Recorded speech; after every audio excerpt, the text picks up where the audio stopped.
네, 그러면은 발표 시작하도록 하겠습니다. 오늘 제목은 제가 말씀드린 것처럼 멀티 클라우드 시대에 적합한 데이터 활용 방식입니다. 그리고 그 메인 주제는 사실 데이터 가상화라고 아까 말씀드렸던 그 기술을 활용한 것이라고 보시면 될 것 같고요. 사실 꼭 데이터 가상화만 활용되는 것은 아니고 아까 처음에 모두의 이제 회사 소개에서 말씀드린 것처럼 팁코에서 보유하고 있는 다양한 미드웨어 소프트웨어를 결합하게 된다면 좀 더 파워풀한 어떤 그 방식이 더 제공이 가능합니다. 예. 그럼 먼저 간단하게 그 현재 시장 분위기에 대해서 말씀 한번 짚어보고 넘어가겠습니다. 뭐 다 아시는 얘기죠. 오늘 뭐 컨퍼런스 주제 자체도 클라우드에 대한 이야기고, 뭐 멀티 클라우드 시대다, 하이브리드 클라우드 시대다. 이건 뭐 제가 굳이 뭐 구태여 부연 설명을 할 필요도 없이 지금은 AWS면 AWS, 애저면 애저, 뭐 아니면 프라이빗 클라우드는 프라이빗 클라우드 여러 가지 그 환경을 혼합해서 쓰시는 것이 어떻게 보면 하나의 일상이 되었습니다. 그렇기 때문에 이제 장점이 분명히 있고요. 또 그에 수반하는 단점들이 분명히 있게 되는 거죠. 그다음에 두 번째 이제 뭐 트렌드라고 한다면 이것도 너무나 당연한 이야기인 거죠. 머신러닝이다, 딥러닝을 활용한 AI 어플리케이션들을 실제 업무에 녹여내서 이 업무의 효율성이나 고객의 로열티를 제고한다던가 여러 가지 활동들을 이제 도모하고 계십니다. 그리고 그 활동들의 기반에는 바로 데이터 사이언스가 있는 것이죠. 이 데이터 사이언스라는 활동을 통해서 이러한 모든 것들이 가능해지는 겁니다.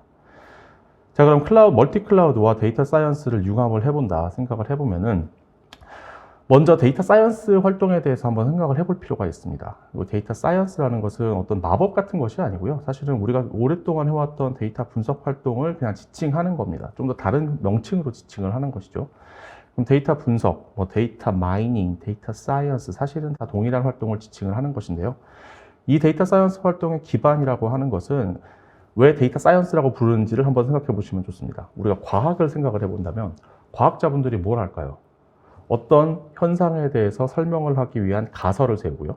그 가설을 입증하기 위한 증거들을 모아요. 증거들을 모아서 실험을 합니다. 그 실험을 통해서 가설이 옳은지 틀린지 여부를 판단을 하게 되고 그 가설이 옳다고 한다면 그것을 법칙화하는 것이 과학자들이 하시는 일이죠. 자, 데이터 사이언티스트들이 하는 일도 기본적으로 같습니다. 단 훨씬 좀 레벨이 낮죠. 왜 낮냐면 과학자분들은 절대적으로 항상 통용되는 법칙을 찾아야 되지만 데이터 사이언티스트는 그럴 필요는 없습니다. 확률적으로 동작하는 법칙만 찾아도 되는 겁니다.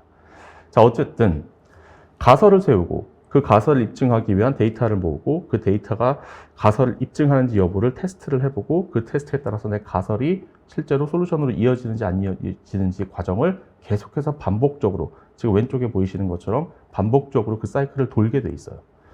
자, 그러면 이분들한테 사실 진짜 중요한 거는 빅데이터가 아닙니다. 우리가 빅데이터라는 용어에 너무나 그 어떤 익숙해져 있는데 사실은 데이터가 무조건 많다고 좋은 게 절대 아니에요. 진짜 중요한 것은 굿데이터입니다. 자, 굿데이터라는 것이 단순히 데이터의 품질이 좋은 것이냐? 그것도 당연히 필요하지만 기술적인 데이터 품질뿐만이 아니라 이 데이터 사이언티스트나 데이터 분석가들이 내가 필요로 하는 데이터들이 굿데이터예요. 그러면 내가 가령 데이터 레이크를 만들어서 전사의 모든 데이터를 큰 하나의 물리적인 공간에다가 담아두었다고 하더라도 그 데이터가 가령 뭐 100개다. 그 100개 중에 실제로 데이터 소비자들이 필요로 하는 데이터의 양은 얼마나 될까요? 그게 중요한 겁니다. 그런데 문제는 데이터 소비자들도 엄밀히 따지면은 자신들이 필요로 하는 데이터를 사전에 정의할 수가 없어요. 그게 사실은 문제인 겁니다. 그렇기 때문에 나는 이런 데이터가 물리적으로 여기에 들어왔으면 좋겠어라는 것을 사전에 정의할 수 없다는 게 문제예요. 물론 정의할 수 있는 부분도 있죠. 단 내가 일을 해가면서 필요로 하게 되는 데이터에 대해서는 그분들도 알 수 없어요. 자, 어쨌든 중요한 것은 굿데이터의 비율을 데이터 저장 공간에, 활용 공간에 높이는 것이 굉장히 중요하고요. 그 굿데이터를 판단할 수 있는 주체는 누구냐면 데이터 공급자가 아니라 데이터 소비자입니다. 그 관점에서 데이터를 활용하는 아키텍처를 생각을 해보셔야 된다는 거죠.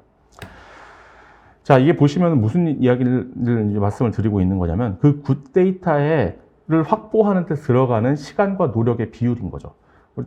굉장히 유명한 이야기죠. 그 데이터 실제 사이언티스트 분들이 자기 시간에 뭐 한 70%, 80%를 왼쪽에 보시는 것처럼 70%, 80%가량을 그 굿데이터를 확보하는 데 쓰고 있다라는 서베이가 불과 2016년도에 나왔던 거예요. 근데 2020년도 서베이를 보면 그 시간이 45%로 줄었습니다. 그 말은 4년 동안 한 34%가 줄었다는 얘기인 거거든요. 매년 한 8.5% 정도가 감소를 해왔습니다. 이미 선진적으로 데이터 활용도를 높이고 데이터 사이언스를 자신들의 비즈니스에 녹여내고 있는 기업들은 이런 식으로 프로그레스를 보이고 있다는 것이 중요한 거죠. 어떤 프로그레스냐? 굿데이터를 확보하는 데 들어가는 노력과 시간을 줄이고 있는 겁니다. 자, 그럼 이 얘기를 왜 이렇게 길게 하냐면 앞에서 말씀드렸던 멀티 클라우드와 그다음에 AI 및 데이터 사이언스를 두 개를 융합을 해서 생각을 해볼 필요가 있다는 거죠.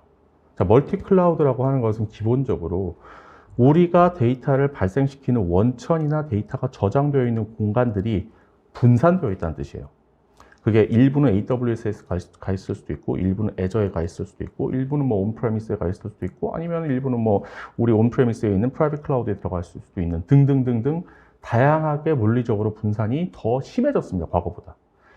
그런데 데이터를 동시에 모아서 통합해서 정제된 굿데이터를 봐야 되는 니즈도 같이 올라갔어요. 그러니까 어떻게 보면은 데이터를 실제로 활용하셔야 되는 분들 입장에서는 더 난관이 커진 거예요, 과거보다. 과거에는 적어도 내가 원하는 데이터들이 우리 집 데이터 센터 안에 다 들어 있었어요. 어찌됐든 간에. 멀리 딴 데 가서 찾을 필요는 없었는데 지금은 우리 집만 뒤져서 되는 것이 아니고 저 클라우드에도 있고 이 클라우드에도 있고 여기도 가 있는 거죠. 자, 그러다 보니까 굿데이터를 확보하기 위한 장벽이 더 높아진 겁니다. 그 두 가지를 한번 조합해서 생각을 해보시면 좋을 것 같아요. 그 환경이 바로 이런 환경을 이제 이야기를 하는 겁니다. 일부 데이터는 AWS에 있고, 일부는 애저에 있고, 일부는 또 뭐 어떤 SaaS 서비스 같은 데 있을 수도 있고, 온프레미스에 있을 수도 있기 때문에 실제로 데이터 사이언티스트나 데이터를 분석하는 분들 입장에서는 서로 다른 연결성, 수많은 데이터 소스, 그리고 이 데이터를 모아서 확보 및 정제해야 되는 그런 어려움들이 있게 되는 것이 지금 상황인 거죠. 자, 그러면 이런 부분에 대한 문제점을 어떤 식으로 해결할 수 있느냐에 대해서 한번 말씀을 드려보도록 하겠습니다. 자, 그 컨셉이 이제 팁코에서 저희가 이제 애자일 데이터 패브릭이라고 부르는데요. 사실 뭐 요 이름이 중요한 건 아니고요. 이런 컨셉으로 좀 더 이런 상황에 대한 겪고 계신 고객사분들의 문제를 한번 해결을 해보자. 기본적인 아주 간단하게 컨셉을 붙자면 이겁니다. 자, 데이터 소비자들 입장에서는 내가 일일이 이쪽을 다 문을 두드리면서 내가 필요한 데이터들을 사냥하러 다닐 필요가 없이 나는 이 녹색 박스를 통해서 수많은 데이터 원천에 저장되어 있는 데이터들을 다 탐색할 수 있고 조합할 수 있고 정제할 수 있고 활용할 수 있으면 되는 거예요. 비유를 좀 하자면은 우리가 가령 무슨 뭐 쿠팡이 됐든 지마켓이 됐든 어떤 이커머스 서비스를 이용을 할 때 내가 직접 그 판매자들을 일일이 컨택하실 필요는 없죠. 왜냐하면 중간에 있는 그 이커머스 서비스 프로바이더들이 그 서비스를 대행해 주고 있으니까. 그럼 내가 해야 되는 거는 오로지 그 이커머스 플랫폼에 들어가서 실제로 구매 활동을 하면 되는 거예요. 왜냐하면 우리가 소비자 입장에서 우리 소비를 활동을 더 편하게 해주기 위한 그런 서비스를 제공을 받는 거지 않습니까? 데이터 소비자도 똑같아요. 데이터 소비자지 않습니까? 데이터 소비하시는 분들 입장에서는 내가 일일이 데이터를 가지고 있는 원천에 가서 일일이 데이터를 사냥할 필요 없이 나는 요 하나의 어떤 인터페이스 아니면 하나의 플랫폼을 통해서 기저에 있는 수많은 데이터 원천들에 저장되어 있는 데이터를 내가 활용할 수 있으면 되는 겁니다. 자, 그럼 이런 질문이 나올 수 있어요. 야, 그 컨셉이 데이터 레이크 아닌가? 데이터 레이크에 모든 데이터를 모아놓으면 결국엔 한 지점을 바라보는 건 똑같은 건 아니겠어? 라고 생각하실 수 있는데 그 부분에 대해서 한번 말씀을 드려볼게요. 자, 데이터 레이크라고 우리가 일반적으로 컨셉을 부른다면 그게 왼쪽에 있는 그림이라고 보시면 될 것 같습니다. 자, 뭐 소스는 AWS가 될 수도 있고 애저가 될 수도 있고 여러 가지 소스들이 될 수 있죠. 우리가 레이크나 웨어하우스의 컨셉은 기본적으로 원천에 있는 데이터를 물리적으로 발췌해 와서 레이크나 웨어하우스에 저장을 해놓겠다는 뜻인 거예요. 한 카피를 더 뜨는 거죠. 떠서 물리적인 거대한 데이터 공간을 만들어 놓고 데이터 소비자들한테 무슨 얘기를 하냐면은 자, 너희가 필요로 하고 또 앞으로 필요로 할지도 모를 모든 데이터는 레이크에 다 들어있으니 레이크에 가서 네가 필요한 데이터를 찾아서 네가 할 일을 해라 라는 컨셉으로 얘기를 하는 거죠. 자, 그럼 소비자 입장에서 생각을 해봅시다. 소비자는 좋아, 내가 원하는 데이터들이 다 모여있대. 들어가 봤더니 정말 너무 방대한 거죠. 예전에 제가 두바이에 출장을 갔을 때 두바이 몰이라는 곳이 있습니다. 두바이 몰이 전 세계에서 가장 큰 쇼핑몰이라고 해요. 그 안에 이제 셔틀버스가 다니거든요. 그러면은 그렇게 큰 쇼핑몰이면은 내가 원하는 모든 물건이 다 있고 내가 쇼핑하기가 더 좋겠네?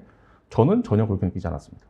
너무 방대해요. 어디에 무슨 가게가 있는지 그 내가 원하는 물건을 찾으러 이동하는 것 자체도 굉장히 저한테는 고통스러웠거든요. 찾는 것도 어려웠고 실제로 그 가게를 가는 것도 어려웠습니다. 즉 이거를 이 데이터 레이크 컨셉으로 보자면은 모든 데이터를 물리적 한 공간에 다 모아서 뭐 몇 페타짜리 데이터 스토리지를 만들었다고 해서 여러분들의 문제가 해결되는 게 아니에요. 소비자 입장에서 생각을 해보자는 거죠. 자, 데이터 공급자 입장에서는 모든 데이터 거기 다 모여 있으니까 이젠 네가 가서 알아서 찾아 라고 얘기하고 하면 편하죠. 근데 데이터 소비자 입장에서는 두바이 몰이 하나 딱 나와 있는 거예요. 그러면은 그 두바이 몰 안에 지도도 줘야 되죠. 이동 수단도 줘야 되죠. 뭐 여러 가지 부가 서비스를 다 달아줘야 이 사람들이 그 안에서 편하게 그나마 소비 활동을 할 수 있는 건데 그런 것 없이 그냥 큰 통에 하나 모아놓고 이제 알아서 해봐라고 얘기하는 것은 굉장히 소비자 입장에서 불친절하게 느껴지는 거죠. 그렇기 때문에 뭐 이건 꼭 제가 단정지어서 말씀드릴 수는 없습니다만 대부분의 경우에는 하나의 거대한 데이터 레이크라는 어떤 프로젝트는 크게 성공하는 경우가 잘 없습니다. 그래서 방대하지만 활용도가 낮은 거죠. 제가 말씀드리고 싶은 거는 그렇다고 해서 그럼 데이터 레이크가 불필요하냐? 전혀 그렇지 않습니다. 데이터 레이크나 데이터 웨어하우스라고 부르든 그걸 데이터 레이크라고 부르든 물리적으로 데이터를 발췌해서 모아놓는 것은 반드시 필요해요. 왜 필요하냐면은 데이터를 소비하는 패턴이 다 같지 않기 때문입니다. 어떤 데이터 소비 패턴은 이미 정형화되어 있어요. 그러니까 사전에 이미 다 계획이 짜져 있고 계획이 짜져 있는 대로 고성능으로 안정적으로 돌아가는 것이 굉장히 중요한 워크로드들이 있거든요. 자, 그런 경우에는 물리적으로 데이터를 카피를 떠나서 기존 방식으로 활용하는 것이 중요합니다. 단, 아까 데이터 사이언스 활동의 그 성격에 대해서 제가 설명을 드렸었죠. 데이터 사이언스는 그렇게 돌아가지 않아요. 데이터 사이언스는 정형화된 방식으로 데이터를 소비하시는 분들이 그런 활동이 아닙니다.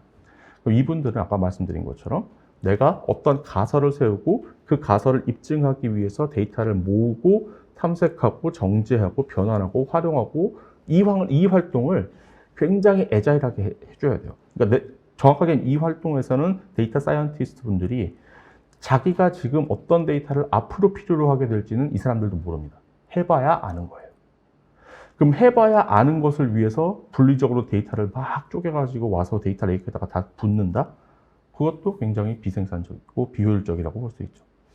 여태까지는 그렇게 해왔습니다. 여태까지는 그렇게 해도 괜찮았던 가장 큰 이유는 뭐냐? 데이터 소비자들의 목소리가 그렇게 크지 않았어요. 그리고 데이터 소비자들이 데이터를 소비하는 패턴 자체도 거의 정형화되어 있었기 때문에 사실은 굳이 그런 부분에 대한 고민을 하지 않으셔도 됐던 거죠. 그런데 이제는 세상이 좀 달라진 거죠. 그래서 아까 말씀드린 것처럼 멀티 클라우드 시대에 AI나 데이터 사이언스의 중요도가 같이 결합이 됐기 때문에 여러분들의 데이터 아키텍처가 조금은 바뀌어야 되는 필요가 있다고 저희는 생각을 하는 거죠. 자, 그러면 그런 데이터 사이언티스트나 새로운 부류의 데이터 소비자들의 니즈를 채워주기 위해서는 어떤 게 필요할까? 그때 이제 저희가 주로 얘기하는 것이 바로 이 녹색 어떤 원통 형형이라고 보시면 될 것 같습니다. 이 녹색을 저희가 데이터 서비스 레이어라고 붙여놨지만 기반 기술은 데이터 가상화입니다. 데이터 가상화는 그러면은 물리적으로 데이터를 카피해오는 물리적 데이터 레이크나 웨어하우스와 무엇이 다르냐? 첫 번째로 가장 다른 것은 물리적으로 데이터를 이동시키지 않습니다. 즉, 데이터 가상화나 데이터 서비스 레이어에서의 바로 데이터의 부분 추출이 아니라 즉시 참조. 즉, 데이터는 원천에 그대로 남아 있습니다. 그리고 데이터 서비스 가상화는 이 데이터를 카피해서 우리 집으로 가져오는 것이 아니고요. 원천에 무슨 데이터가 있다는 연결성만 확보하고요. 사전에 그 데이터에 대한 메타데이터, 그 데이터에 대한 정보, 이 데이터가 어떤 성격을 가지고 있고 어떻게 만들어져 있고 어떤 형식, 어떤 기술적인 성격을 가지고 있다라는 내용들을 미리 파악을 해두고 만약에 데이터 소비자들이 데이터 가상화를 통해서 그 데이터를 찾아보고 조회를 하려고 한다면은 이 데이터 가상화가 직접 질의를 받고 그 질의를 원천과 같이 연산을 해서 결과값을 소비자에게 제공을 해주는 컨셉인 거죠. 자, 이거의 장점은 뭐냐면은 아까 말씀드린 것처럼 데이터 소비자들도 자신들이 어떤 데이터를 원하는지 모릅니다. 모르기 때문에 일단은 내가 가용한 데이터 자원들을 탐색을 해야겠죠. 자, 가용한 데이터 자원들은 어디에 있나요? 이 원천서 시스템들 안에 있습니다. 이 원천들이 멀티 클라우드가 됐든 아니면 여러분들이 클라우드를 심지어 쓰지 않으신다고 해도 사내에 존재하는 다양한 데이터 스토어에 어떤 데이터들이 있다는 것을 데이터 가상화는 알고 있어요. 그렇기 때문에 소비자는 데이터 가상화에게 그 부분을 물어보고 탐색을 하고요. 탐색을 하고 끝나는 것이 아니고요. 탐색한 결과를 가지고 여기서 찾은 이 데이터와 그 다음에 여기서 찾은 이 데이터를 두 개를 조합 및 변환 정제 작업을 데이터 가상화 안에서 수행하실 수가 있습니다. 데이터 가상화 안에서 내가 원하는 데이터셋을 개발을 하고 그 다음에 테스트나 실험을 해본 다음에 만약에 그 데이터가 굉장히 정확도가 높고 내가 원하는 목적을 달성했다라고 한다면 그 데이터는 내가 앞으로 주기적으로 장기적으로 쓰겠어라는 판단이 세워진다면 그때서야 그 데이터셋을 데이터 레이크로 이관시킬 수가 있는 거죠. 그러면 그때부터는 정형화된 방식으로 그 데이터를 소비하시면 되는 겁니다. 그렇기 때문에 데이터 가상화는 기존에 있는 데이터 레이크와 어떤 충돌하는 존재가 아니고요. 서로 상호 보완적인 존재입니다. 어떤 목적을 가지고 있느냐? 데이터 가상화는 새로운 부류의 데이터 소비자들을 위한 니즈를 채워줄 수 있는 도구로서 활용이 되는 거죠. 그렇기 때문에 기존에 내가 이미 이런 데이터 레이크가 됐든 데이터 웨어하우스 성격의 어떤 데이터 분석 활용계를 구축하고 있다고 하더라도 데이터 가상화가 거기에 추가됨으로써 그 기존에 있는 시스템의 효용성이나 활용성을 더 높일 수 있다. 그렇게 된다면 저희가 거기다 이름을 붙인 것이 애자일 데이터 패브릭이라고 보시면 될 것 같습니다. 이름 자체는 그렇게 중요한 건 아닙니다. 네, 지금 다 이제 입으로 말씀을 드렸어요. 기존에 있는 어떤 물리적인 데이터 이동을 기반으로 한 데이터 분석 및 활용계는 대부분 이렇게 생겼습니다. 이쪽이 원천이고요. 원천에 있는 데이터들을 쭉 물리적으로 끌어모아서 여기는 웨어하우스라고 써 있으나 데이터 레이크랑도 똑같은 거죠. 물리적으로 데이터를 여기에 한 카피에 두게 되면 데이터 소비하시는 분들이 사전에 정의된 방식대로 이 데이터를 가져다가 쓰는 겁니다. 굉장히 사전적인 정의된 방식대로 정형화된 쿼리를 수행을 하기 때문에 안정적이고요. 성능도 어느 정도 보장이 된다는 장점이 아주 막강한 장점이 있는 겁니다. 단, 경직되어 있다는 게 문제예요. 사전에 계획된 대로 동작한다는 게 문제인 겁니다. 그 부분이 요즘에 이제 어떤 부상하고 있는 데이터 사이언티스트라고 우리가 통칭하는 그 데이터 소비자들에게는 이 경직성이 굉장히 치명적인 거죠. 그렇기 때문에 이 경직성을 좀 완화해 줄 수 있는 수단으로서 뭘 활용할 수 있냐? 데이터 가상화를 활용해 줄 수 있다는 겁니다. 데이터 가상화라는 것은 기본적으로 물리적인 데이터 이동이 아닌 데이터의 논리적인 참조를 기반으로 하고 있습니다. 논리적인 참조라고 하는 것은 굳이 비유를 하자면은 내가 전화번호를 조회하기 위해서 여러분들이 뭐 네이버를 열든 아니면 다음을 열든 구글을 열든 거기에 내가 전화번호를 조회하는 거죠. 그러면은 전화번호라는 데이터는 실제로 구글이나 네이버나 다음이 가지고 있으나 나는 그 데이터를 참조해서 확인만 하는 겁니다. 데이터 가상화도 기본적인 컨셉은 똑같습니다. 내가 데이터를 들고 있지 않지만 누군가 데이터를 들고 있는 사람들한테 물어봐서 알려주는 거예요. 그 단일 창구 역할을 수행한 것이 데이터 가상화고요.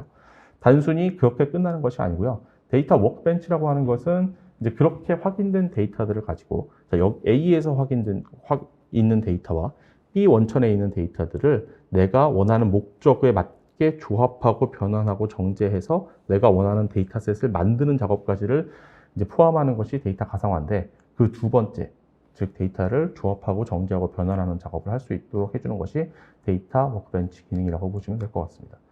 그렇기 때문에 가상화에는 크게 두 가지 기능이 있는 것이죠. 다양한 데이터 원천에 있는 데이터들을 조회하고 참조할 수 있는, 탐색할 수 있는 기능과 내가 원하는 데이터셋을 만들 수 있는 기능. 이렇게 두 가지가 조합해 있다고 보시면 될 것 같습니다.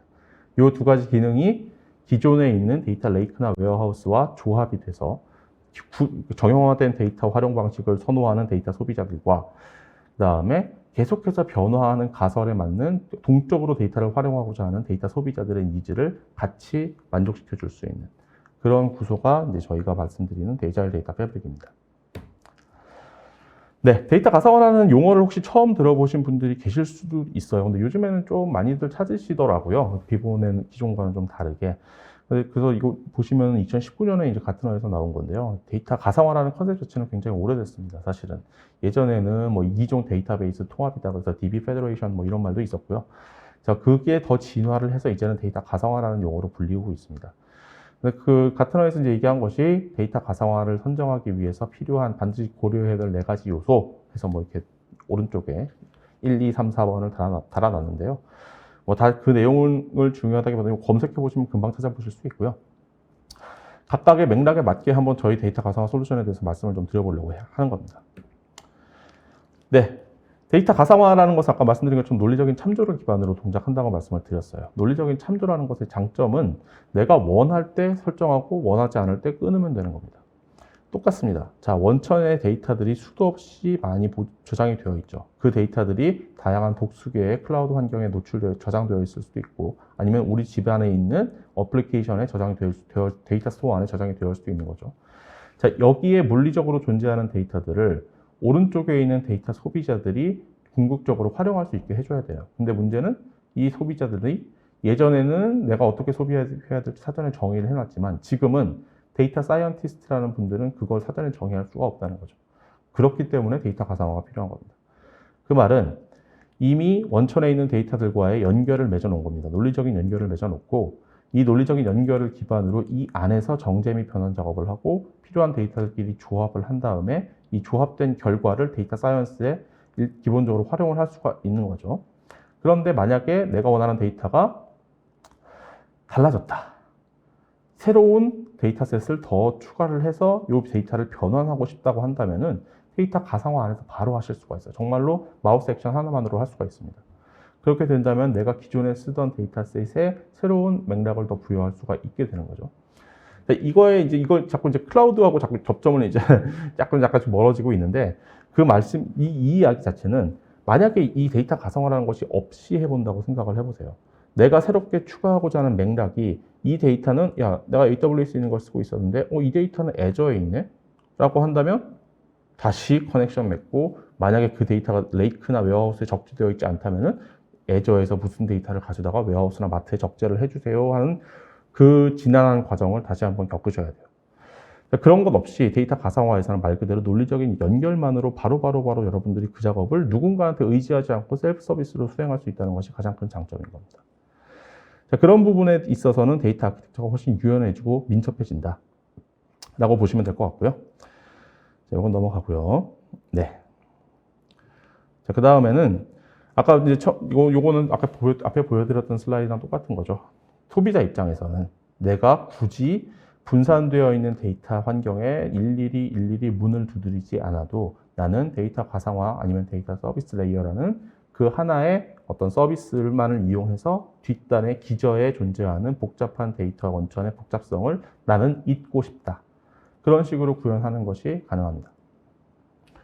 그 다음에 이제 이 부분이 사실은 굉장히 민감한 것 중에 주제 중에 하나인 거죠. 자, 데이터 가상화라는 기본적인 컨셉을 생각을 해보면 원천의 데이터가 있습니다. 이 원천은 다 멀티 클라우드가 될 수도 있고 온프레미스가 섞여 있는 환경이 되는 거죠. 기존에는 내가 직접 질의를 했습니다. 자, 직접 질의를 하면 아무래도 내가 무를 사는데 밭에 직접 가서 사면은 더 싸게 살 수 있는 거죠. 그런데 중간에 유통자를 하나 껴서 사게 됩니다. 그러면은 무 더 비싸게 사시는 수밖에 없는 겁니다. 데이터 가상화도 똑같습니다. 내가 직접 쿼리를 하면 10초 만에 답을 얻을 수 있지만 한 쿠션을 한 홉을 더 건너서 먹기 때문에 아무래도 좀 더 손해가 날 수밖에 없는 거죠. 성능상에.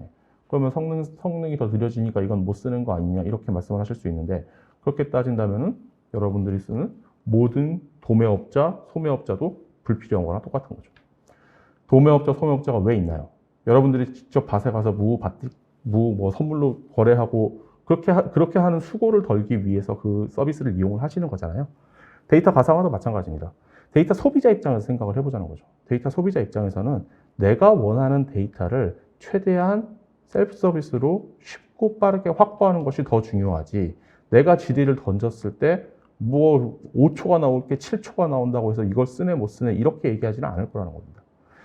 자, 그런데 그런 내재적인 어떤 본질적인 차이가 있기는 하지만 데이터 가상화라는 기술의 어떤 완성도에 따라서는 가령 5초가 걸리던 것이 어떤 데이터 가상화 솔루션을 썼을 때는 5초가 10초가 되기도 하고 어떤 데이터 가상화를 썼을 때는 5초가 7초가 걸리기도 하는 거죠. 자, 그런 것이 제품의 완성도, 소프트웨어의 완성도라고 보시면 될 것 같습니다. 자, 그 점에서는 티코 데이터 가상화는 거의 20년 넘게 이제 저보다 더 오래 이쪽 업계에서 계속해서 데이터 가상화로서의 어떤 업력을 쌓았다고 할까요? 노하우가 축적되었다고 할까요? 그렇기 때문에 그 엔진 자체가 굉장히 데이터 가상화에서 조회 성능을 극대화할 수 있는 다양한 메커니즘들이 이미 녹아 들어가 있습니다. 그렇기 때문에 그런 부분에 대한 우려는 크게 하지 않으셔도 좋다. 라고 감히 말씀드릴 수 있고요. 자, 그 다음에는 이제 안정성과 탄력성 부분인데, 이 부분에 대해서는 사실은 이걸 말씀드리려고 하는 거예요. 자, 데이터 소비자들이 굉장히 다양해졌습니다. 어떤 부분은 정형화된 방식으로 소비를 하기도 하고, 어떤 부분은 데이터 사이언티스트처럼 동적으로 활용을 하기도 하시죠. 자, 그분들이 앞단에 있는 수도 없이 많은 데이터 원천에 액세스를 하게 돼요. 그러면은 자연스럽게 어떤 문제가 발생하느냐, 누구나 자연스럽게 막 들락날락거리게 해서는 안 되거든요. 그렇기 때문에 이분들이 여기에 N명의 데이터 소비자가 있다고 하더라도 N개의 데이터 소스마다 접근 권한이라든지 데이터 품질 관리라든지 이런 부분에 대한 중앙 집중적인 관리가 반드시 필요한 거예요. 그러니까 데이터 소비자들의 니즈가 아무리 강해졌다고 해도 그분들이 데이터 소스에서 자유롭게 뛰어놀게 만들 수는 없는 겁니다. 그러니까 그 적절한 균형점을 찾아줘야 되는 건데, 그 부분은 어디서 또 제공할 수 있느냐? 저희 쪽에서 제공해 드릴 수 있어요. 그러니까 모든 사람들이 N명의 데이터 소비자들이 데이터 가상화를 통해서 이쪽 데이터 원천에 접근을 하게 된다면은 결국에는 하나의 싱글 포인트 액세스를 영역을 거치게 되기 때문에 여기서 통합적으로 접근 권한이면 접근 권한, 품질 관리면 품질 관리, 마스킹이면 마스킹, 기타 등등의 작업을 여기서 중앙 집중적으로 관리를 해줄 수 있다. 그렇기 때문에 오히려 더 안전하게 데이터의 활용도를 높일 수 있다는 장점이 있는 겁니다. 자, 그래서 아까 말씀드린 것처럼 팁코어의 데이터 가상화라는 것이 이제 애자일 데이터 패브릭 혹은 데이터 서비스 레이어의 핵심적인 기술 요소입니다. 거의 업력 자체가 20몇 년이 됐기 때문에 다양한 컴포넌트들이나 기능들이 이미 노하우가 축적이 되어 있고요. 지금 보여지는 이 박스 하나들이 다 그런 결과물이라고 보시면 될 것 같습니다. 시장 내에서도 데이터 가상화로는 굉장히 좋은 평가를 받고 있고요. 사례를 간단히 말씀을 드리면 데이터 가상화는 사실은 국내에서는 아직 낯선 컨셉이긴 합니다. 근데 해외에서는 20몇 년 이상 계속해서 고객사가 늘어났고 다양한 해외 사례를, 구축 사례를 실제로 보유를 하고 있고요. 이름만 들어도 대강 아는 고객사들이 다수 있습니다. 지금 국내에서도 점차 이제 좀 관심도가 좀 높아지고 있는 상태라고 봐주시면 될 것 같고요. 가장 이제 멀티 클라우드 환경과 좀 유사한 사례를 하나 찾아봤는데, 이제 중국에 있는 뱅크 오브 차이나라고 보시면 될 것 같아요. 뱅크 오브 차이나 같은 경우에는 지금 당장 이분들이 멀티 클라우드를 했느냐? 아니요. 멀티 클라우드 아직 안 했습니다. 클라우드로 넘어가지도 않았어요. 엄밀히 따지면. 근데 왜 데이터 가상화를 도입을 했느냐? 앞으로 할 거기 때문에 도입을 했습니다. 그러니까 지금 자기들이 보유하고 있는 레거시 환경이 있는데 이 레거시를 새롭게 리노베이션을 할 이제 플래닝을 다 가지고 있는 거죠. 가지고 있는 단계에서 앞으로 우리가 더 많은 기술 요소와 더 분산된 데이터 스토어를 우리가 가지게 될 수밖에 없는데, 이 환경 속에서 우리가 어떻게 하면 더 좀 효율적인 그리고 민첩한 데이터 활용 메커니즘을 가질 수 있느냐라는 걸 고민을 하신 거예요. 먼저 벌어지기 전에. 그렇기 때문에 데이터 가상화를 먼저 도입을 하고 그 다음에 앞으로 벌어질 다양성의 파티를 헤쳐나가자라는 컨셉으로 지금 이미 도입을 해놓으신 상태고요. 국내에서는 이제 통신사 분들 중이나 아니면 은행사 쪽에서 이제 주로 관심을 많이 보이십니다. 도입되어 있는 통신사 같은 경우에는 다양한 데이터 스토어를 가지고 있어요. 거기에 하둡이 됐든 버티카가 됐든 테라데이터가 됐든 오라클이 됐든 여러 가지 물리적으로 분산되어 있는 데이터 스토어를 가지고 있는 상태에서 데이터 소비자들이 계속해서 내가 어떤 데이터가 필요하다는 요건을 계속해서 내는 겁니다. 근데 지금까지는 그 요건들을 누가 다 받아줬냐면은 그 시스템을 관리하고 운영하시는 분들이 그 요건을 다 받아들인 거죠. 왜냐하면 데이터 소비자들이 이 데이터 저장소에 가서 원천 데이터 저장소에 가봐도 너무나 방대할 뿐더러 그 테이블이나 컬럼 이름 자체도 굉장히 기술적으로 명명이 되어 있기 때문에 이분들이 어떤 데이터를 어떻게 찾아야 되는지를 모르는 거예요. 모를 수밖에 없는 겁니다. 그렇기 때문에 누구한테 물어보냐면 그 시스템을 관리하는 사람들한테 일일이 물어보는 거죠. 물어보고 이 사람들이 거기에 대한 회신을 해줌으로써 데이터 소비자들의 니즈가 채워지는 구조였던 겁니다. 이게 데이터 시스템 운영하시는 분들의 수는 굉장히 적고 데이터를 필요로 하시는 분들의 숫자가 점점 늘어나게 되면은 여기에 병목 현상이 발생할 수밖에 없죠. 그렇기 때문에 근본적으로 이것을 셀프 서비스로 변환을 시켜야겠다. 즉 데이터 소비자들이 자기들이 원하는 데이터셋을 스스로 탐색하고 자기들이 원하는 데이터셋을 스스로 만들어낼 수 있는 환경이 필요하겠다. 그래서 데이터 가상화를 도입을 하시게 된 거죠. 대부분이 국내에서는 이런 유사한 스토리로 진행이 되고 있습니다. 네, 이제 거의 시간이 지금 거의 다 끝나가서 마무리하고 이제 정리하도록 하겠습니다. 팁코에서 이제 저희가 말씀드린 건 애자일 데이터 패브릭이라고 말씀을 드렸죠. 애자일 데이터 패브릭의 컨셉 자체는 지금의 트렌드가 멀티 클라우드이자 또 AI, 데이터 사이언스 활동을 기반으로 한 머신러닝이나 딥러닝의 활용도가 점점 높아지고 있다는 그런 트렌드에서 나온 컨셉입니다. 자, 멀티 클라우드라고 한다면은 데이터가 기본적으로 여러 곳에 분산이 된다. 그리고 다양한 방식으로 데이터를 소비할 수밖에 없는 거죠. 기존에는 모든 것이 RDB였기 때문에 뭐 JDBC, ODBC 이런 식의 DB 쪽에 관련되어 있는 기술 요소를 내가 활용하기만 하면 모든 데이터를 내가 활용할 수 있었지만 클라우드로 넘어가게 되면 이제 다 API죠. 다 API고 어떤 쪽은 오브젝트 스토리지로 활용한 파일 시스템이 되고 이게 굉장히 다양해지고 복잡해지고 물리적으로 분산도가 이제 확대된 겁니다. 그런데 이쪽 데이터 소비자 측면에서는 새로운 부류가 등장을 한 거죠. 지금까지의 데이터 소비자들은 사전에 정의되어 있는 정형화된 데이터 패턴을 기반으로 데이터를 소비해 왔지만 데이터 사이언티스트라고 하시는 분들은 전혀 그러한 정형화된 패턴을 따르지 않습니다. 이분들은 자신들이 세운 가설에 따라서 항상 새로운 데이터셋을 필요로 하고 있어요. 그런데 데이터 환경은 더 복잡해졌습니다. 이 두 가지의 니즈와 환경을 서로 절충할 수 있는 안이 필요하다. 이제 거기서 저희가 제안 드리는 것이 물리적인 데이터 이동을 기반으로 한 레이크나 웨어하우스가 아니라 데이터 가상화 기술을 기반으로 한 좀 더 유연하고 민첩한 데이터 아키텍처를 도입하시는 것이 이러한 추세에 따라가거나 더 적응하는 데 효과적일 수 있다. 그리고 데이터 가상화라는 것이 그렇게 동작할 수 있는 가장 큰 이유는 데이터를 물리적으로 이동시키는 것이 아니고 논리적으로 참조하는 기반으로 동작하기 때문에 훨씬 더 쉽고 빠르게 원하는 데이터를 찾고 탐색하고 정제하고 변환하고 통합하는 것이 가능하다. 그런 맥락에서 데이터 가상화를 기반으로 한 기술은 기존에 있는 데이터 레이크나 데이터 웨어하우스와 충돌되거나 서로 배치되는 존재가 아니라 상호 보완적인 존재로 여러분들의 데이터 아키텍처를 구성하실 수가 있습니다.